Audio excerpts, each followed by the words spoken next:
கிருஷ்ணர் 18 நாள் போர்ல அர்ஜுனனோட நின்றார். இச்சா மரணதாரி அவர் கூப்பிடுறாருங்க கிருஷ்ணனை. என்ன போருக்கு வந்துட்டு ஆயுதம் தூக்க மாட்டியா, மரியாதையா வந்து கொல்லுங்கிறார். கிருஷ்ணா ஏற்கனவே சத்தியம் பண்ணிட்டாங்க, நான் ஆயுதத்தை தூக்க மாட்டேன்னு சத்தியம் பண்ணி இருக்கிறான். அவர் சொல்றாரு, நீ ஆயுதம் தூக்கல, என்னோட நீ போரிடல, இன்றைய இரவு நான் அக்னி பிரவேசம் செய்து செத்து போவேன். இது பீஷ்மர் கொடுத்த உறுதி. அவர் கத்துறாருங்க. இந்த உறுதிமொழி கொடுத்த உடனே கோவம் வந்துருச்சு கிருஷ்ணனுக்கு.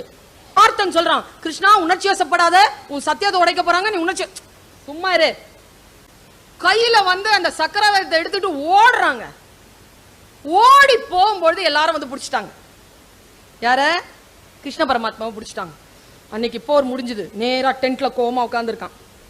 பார்த்தன் ஒன்னும் பண்ணல. பார்த்தன்றா அர்ஜுனன், அவன் ஒன்னும் பண்ணல. நேரா டென்ட்டுக்குள்ள போனான். என்ன என்ன என்னை கோபப்படுத்தி விட்டான் பீஷ்மன். எதுக்கு இந்த டிராமா? என்ன டிராமா? ஒரு டிராமாவும் இல்ல. இல்ல இல்ல டிராமா தான். ஏன்னா எப்படி சொல்ற இந்த டிராமான்னு எப்படி சொல்ற? கிருஷ்ணா இங்க பாரு, உன் லீலை என்கிட்ட வச்சுக்காத. உன் கையில இருந்தது சக்கராயுதம். ஆமா, இருந்த இடத்துல இருந்து விட்டு இருந்தாலும் அவன் செத்துருப்பான். எதுக்கு ஓடன? இது அர்ஜுனன் கேட்ட கேள்விங்க. பிடிப்பாங்கன்னு தானே, அவனை கொல்ல மாட்டான்னு தானே, அவனை கொல்ல கூடாதுன்னு முடிவு பண்ணல. ஏன் கிருஷ்ணா கையில ஆயுதத்தை எடுத்தேன்? அப்போ கிருஷ்ணன் சொன்ன வார்த்தை தான் பாகவதம் சொல்கிறது. கிருஷ்ணன் சொன்னான். அந்த பொசிஷனுக்கு வந்துட்டான். மறுபடியும் சீட்ல உட்கார்ந்துட்டு பேசுனாங்க. கிருஷ்ணன் என்ன கேட்டாய்?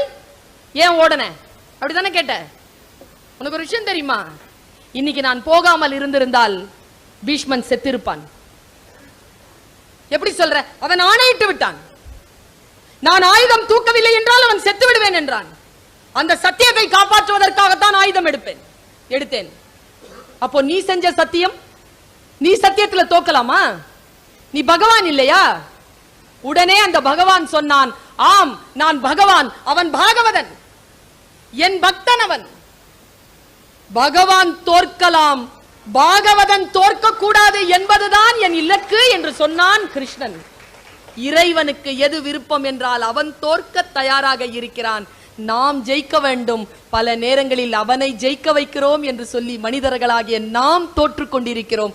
இந்த சூழ்நிலை நம்முடைய நாட்டில் இருந்து அகல வேண்டும் என்றால் நாம் சரியான வகையில் இறை தத்துவத்தை புரிந்து கொள்ள வேண்டும்.